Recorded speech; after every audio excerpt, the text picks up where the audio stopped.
Hello, welcome to my Weebly site, and this is where I will post all of my units in the future. Right now, I've got some units that are already posted for Algebra 2 to demonstrate how I can use technology in the classroom.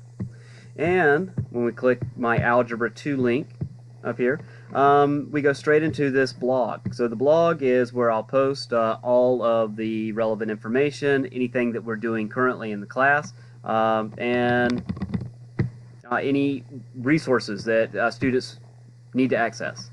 Okay, so what I want to focus on is this solving quadratic equations unit. This is part of the Quadratics Revisited unit, and how I've set this up in the blog is I just have a short introductory paragraph, and it kind of relates what we will do in this unit back to the previous unit, so it relates it back to prior knowledge, and it also explains where we're going with this material. Okay, and then below that little introduction, I have different categories where I have different resources posted. Okay, so in this unit, it is about solving quadratic equations. So I have the methods of solving section. So this is going to relate the 4 methods of how we solve a quadratic equation.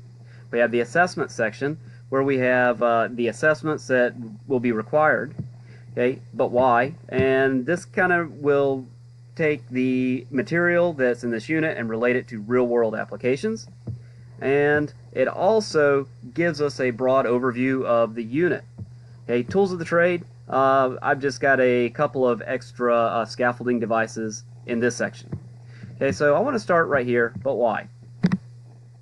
And when we click that, and we scroll down to the material, and I had to set these up as a storefront type of format. It just seemed, I don't know, easy, and it just seemed like it worked well. The only problem is it's got these prices of 0, but yeah, I can ignore that. Alright, so unit planning, assessment, and interventions. This is where I want to start. Okay, so this is available from the get to all students and parents, everybody that can get to the website. Now, this is just a broad outline of what is covered with a tentative time frame for completion. And when we click there, we're taken to a PDF that explains the standards that we'll be covering. It explains how we will proceed in this unit. Says the unit is going to be covered over 7 days, but the students have the freedom to complete early if they complete the formative assessments and they complete the summative assessments that are required. And it just kind of lays out a broad timeline. Okay, 7 days, 1 day for each section, really, each method of solving, and then we have 3 extra days for remediation and summative assessments. Okay, and it also explains that if a student does complete the unit early, hopefully they can assist their fellow students as a peer tutor. If not, they can preview the materials for the next unit, which they'll be posted on here. Alright, so let's back out of this. Okay, and back out of this again, and now, so the material that is presented in class, the easiest place for me to post it is on Google Classroom. And here, when I go to methods of solving, I have the 4 sections, and in each one of these sections, I have a link to my Google Classroom. Okay, so class notes and practice, we want to click that. And this should take me to my Google Classroom for the materials from the square root method. Okay, so this is nice. Google Classroom, I can keep this kind of set up the way it is and just, continue to link to it and just add new classes. And let's back out of this. Okay, so as well as the notes and examples and the materials from class for each little section, I've also got a Delta Math assessment that goes along with these sections. And let's see, let's pull this up. Alright, so when the students click the link, it will take them to Delta Math, and I have these different assessments set up.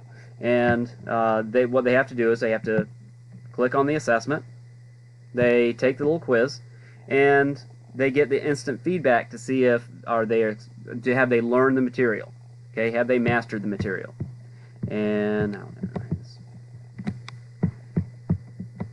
okay, now if they have not mastered the material, they do receive the instant feedback from Delta Math.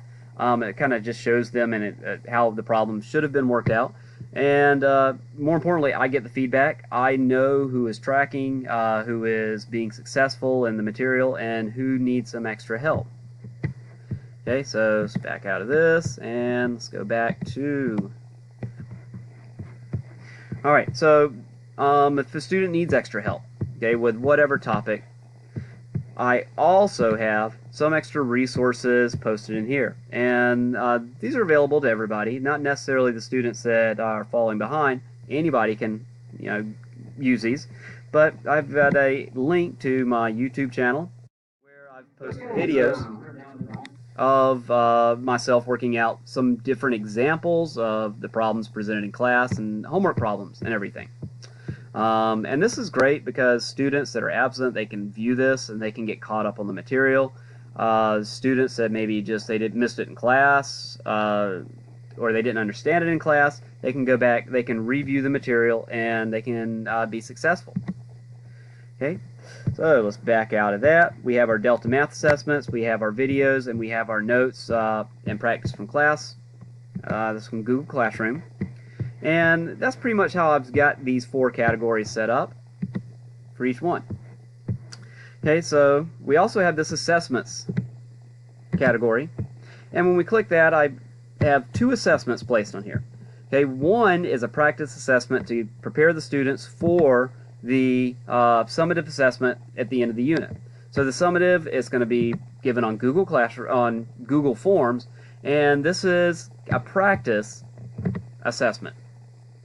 Okay, so this is right here. Okay, so quadratics, solving and factoring. So we're going to use the techniques learned in class, and when complete, we need to check the score and view the feedback for any questions that are missed. Let's go to the student view of this. Alright, so I've already taken this. I made a 0. But more importantly, okay, for the questions that I missed, I have links, again, to my YouTube channel that kind of explains the process that they should have taken to solve the problem. So anything that they got wrong, they can see how they got it right without, asking and taking up class time. Now they can ask. I'm, more than happy to help. But, a lot of times all they need to do is they need to see the video and they understand what they did wrong. They correct it the next time. All right. So this prepares them for the summative assessment at the end. Summative assessment, very similar, except it doesn't have the extra feedback attached to it. Okay. So let's go back to our Weebly site.